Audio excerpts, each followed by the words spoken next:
नवरात्रि की शुभकामनाएं आप सभी को। आप सभी के जीवन में माँ का आशीर्वाद और शुभता हमेशा बनी रहे। बहुत अच्छा लगता है ना ये समय, जब 9 दिन हम नौ दुर्गा को अपने आसपास जैसे महसूस करते हैं, उनकी ऊर्जा को, और एक शक्ति सी लगती है भीतर कि सब अच्छा है, सब अच्छा होगा, और त्योहारों की झड़ी सी लग जाती है। बस ये मौसम ही है अपने देश में त्योहारों का। शुरुआत तो हालांकि गणपति बप्पा के आने से हो जाती है। उसके बाद आता है पितृपक्ष, जिसमें हम अपने अपनों को, अपने पूर्वजों को याद करते हैं और उन्हें याद करके वो समय हम उनके साथ बिताते हैं जो हमने सच में उनके साथ जिया होता है, जब वो हमारे आसपास थे, हमारे जीवन में थे। कल पितृपक्ष का आखिरी दिन था और मुझे ऐसा लगता है कि ये जो पितृपक्ष कहा जाता है, पूर्वजों का समय है, जो हमारे पितरों के लिए हमने या हमारे बड़ों ने जो एक वैसी व्यवस्था की कि वो एक समय बीते जिसमें हम उनके करीब अपने को महसूस कर सकें, अपनी भागदौड़ वाले जीवन से थोड़ा सा समय निकालें उनके लिए और उन्हें याद करने के लिए। याद मैं कहूँ तो हम हमेशा ही करते हैं, शायद हम सभी करते हैं, क्योंकि जो हमारे अपने होते हैं और अगर वो हमारे बहुत क्लोज़ फैमिली मेम्बर हो, अगर हमारे माता पिता में से कोई हो,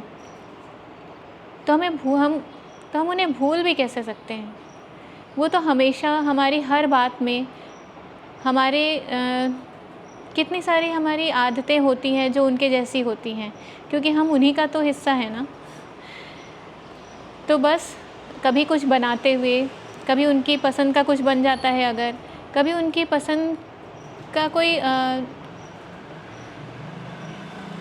कभी ऐसा मौसम है जिसमें जो कोई ऐसा फल आ रहा है जो उन्हें बहुत पसंद था। जैसे मेरे साथ होता है कि मेरे पापा को आम बहुत पसंद थे,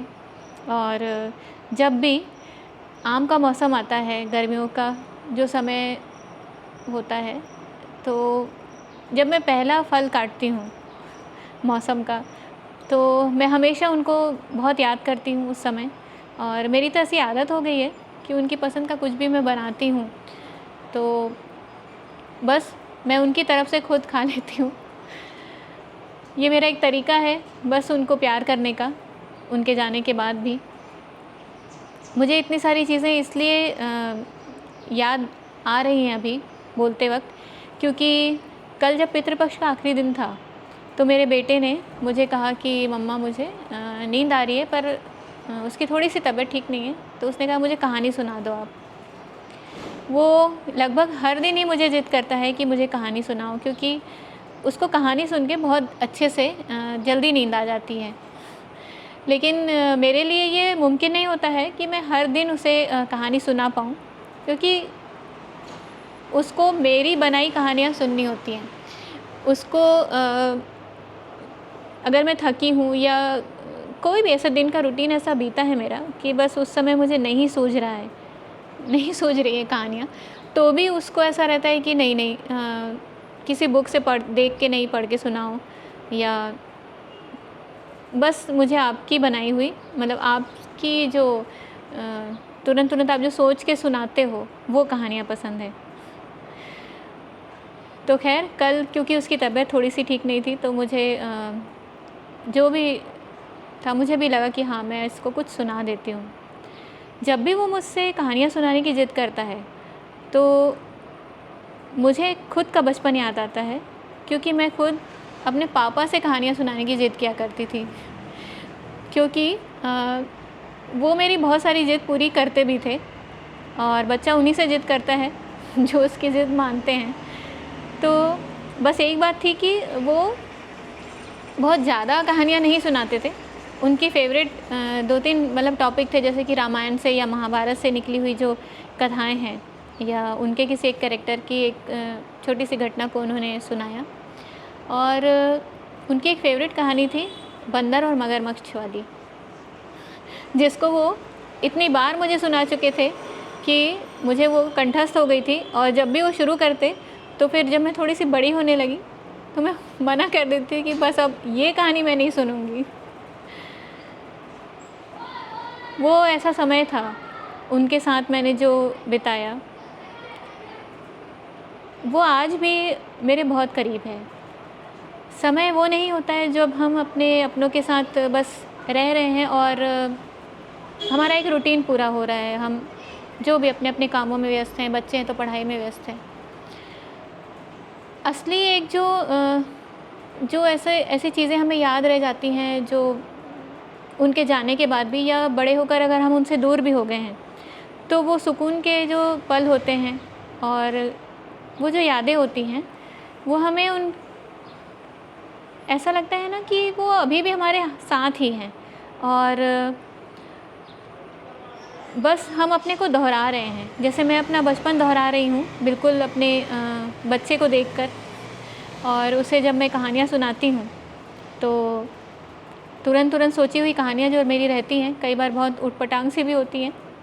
कुछ भी कैरेक्टर कहीं भी से जोड़कर और उनका किस्से पे किस्सा बन जाता है। और एक बात और होती है कि अगर मैं दिन भर ऐसा कुछ रूटीन रहा है कि मैं थकी हूँ और उसको लंबी कहानी सुननी है, तो कहानी के बीच में ही मुझे नींद आ जाती है। और तब वो मुझे हिला के, मतलब वो छोड़ता नहीं है कहानियाँ सुनना, वो हिला के मुझे उठाता है कि मम्मा आप कहानी सुना रहे थे ना,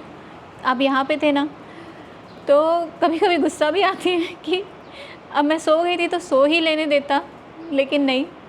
उसको ये भी बुरा लगता है कि मैं सुलाने वाली उसको थी और मैं खुद सो गई पहले। तो कई बार ऐसा होता है कि मैं आधी नींद में हूँ और मैं कहानी सुना भी रही हूँ और मेरे कैरेक्टर जो हैं वो मेरी पकड़ से पूरी तरह छूट चुके होते हैं और मैं नींद में जो बड़बड़ा रही हूँ वो कहीं का कहीं चले जाते हैं। और उसको सुन के फिर मेरा बेटा बहुत हंसता है, क्योंकि वो कुछ ऐसा ही है कि मैं गुलाब के बारे में कहते-कहते किसी भी कीड़े के बारे में बात कर लूँ या फिर पानी के बारे में बताते-बताते मैं मिट्टी के बारे में बोल दूँ। ये तो फिर भी मैं आप लोगों के सामने में बहुत ही सभ्यता से बता रही हूँ, कभी मैं कुछ भी उटपटांग भी बोल देती हूँ। तो खैर, वो जो समय फिर से वही बात मैं कहना चाहूँगी कि मैं और मेरा बेटा वो जो समय साथ में बिताते हैं, उस पे हँस लेते हैं, एक दूसरे से झगड़ते हैं, और जैसे जब वो बड़ा हो जाएगा और थोड़ा और बाहर चला जाएगा पढ़ने के लिए या किसी भी काम के लिए, तो शायद मेरे को यही याद रहेगा कि शायद हमेशा ही याद आए कि बस अब इस टाइम पे सैमी मुझे कहानियाँ सुनाने को बोलता था और तब मैं मिस करूँ उसे बहुत। खैर, ये आगे की बात है, लेकिन मैं बस ये कहना चाहती हूँ कि बच्चों के साथ या हम अपने परिवार के साथ वो जो समय बिताते हैं, जिसमें हम कभी खुद बच्चे बन जाते हैं और बस हम वो हो सकते हैं जो हम भीतर से हैं, और कभी हम चिड़चिड़ा भी जाते हैं, थके होते हैं, कभी गुस्सा कर जाते हैं, कभी बच्चों की कोई बात हमें भी बुरी लग जाती है, क्योंकि बड़े होते बच्चे हैं, टीनेजर हैं, और कभी हमें लगता है कि उनको हमारी सारी बातें बस बहुत ही शांति से सुनना है, लेकिन ऐसा होता नहीं है, उनको भी गुस्सा आ सकता है। तो बस ऐसे ही थोड़ी सी खींचतान, लड़ाई झगड़े और प्यारी सी यादों के साथ ये जो समय बीत रहा है, बस मैं इन्हें समेटती रहती हूँ। दिन के किसी भी हिस्से में मुझे ये मिलता है अगर, तो पता नहीं, एक जैसे कि ना एक दिमाग में ऐसी चीज़ें फिट हैं कि बस चलते चलते अगर वो हिस्सा मुझे मिला आत्मीयता का, सुकून का, और बस बच्चे के साथ या अपने अपनों के साथ करीबी का, तो चाहे मेरे चारों तरफ जो भी चल रहा हो, मैं बस उस समय को और उस एहसास को पकड़ लेना चाहती हूँ, बिल्कुल समेट लेती हूँ, क्योंकि मुझे मालूम है कि जैसे हम तस्वीरें लेते हैं, ये समय भी कुछ उसी तरह के हैं, जो हमारे एहसासों की तस्वीरें हैं, जो हमारे भीतर बस छप जाएंगी और हम जब चाहेंगे उन्हें निकाल कर अपनी यादों से देखेंगे और बहुत बहुत खुश होते रहेंगे। तो इसी एहसास के साथ मेरे दिन बीतते हैं। जैसे कि आज नवरात्र का पहला दिन है, तो एक नए जोश के साथ, नई शुरुआत के साथ अपने आप को मैंने एक टास्क दिया है, क्योंकि पिछले कई समय से मेरे वीडियो थोड़े से काफ़ी दिनों से नहीं आ पा रहे थे रेगुलरली, क्योंकि मुझे पेंटिंग का कमीशन वर्क मिला हुआ था और मुझे वो कंप्लीट करके कहीं देना था। तो इस वजह से मेरी जो कविताओं के वीडियो और जो भी मैं ब्लॉग शेयर करती हूँ आपसे, वो नहीं आ पा रहे थे। तो मैंने सोचा है कि अब मैं रोज़ जो भी होगा, कितने भी समय का होगा, या मेरी ऐसी छोटी सी बातचीत ही होगी। अगर यहाँ गाड़ियों की बहुत आवाज़ें होती हैं और आज मैं बार बार कैमरा हिला दे रही हूँ, तो मैं अब रोज़ मैंने खुद को एक टास्क दिया है कि रोज़ एक छोटा सा मैं शूट रखूँ, खुद का करूँ, और वो जैसा भी बने मैं बस उसे पब्लिश करूँ, ताकि मेरे काम में फिर से एक कंटिन्यूटी आ पाए और मैं आप लोगों से रोज़ मिल सकूँ अपने वीडियोस के द्वारा। तो नवरात्रि के ये 9 दिन आप बहुत बहुत अच्छे से बिताइए, खूब गरबा कीजिए, अपनी फैमिली के साथ एक बहुत अच्छा समय बिताइए, और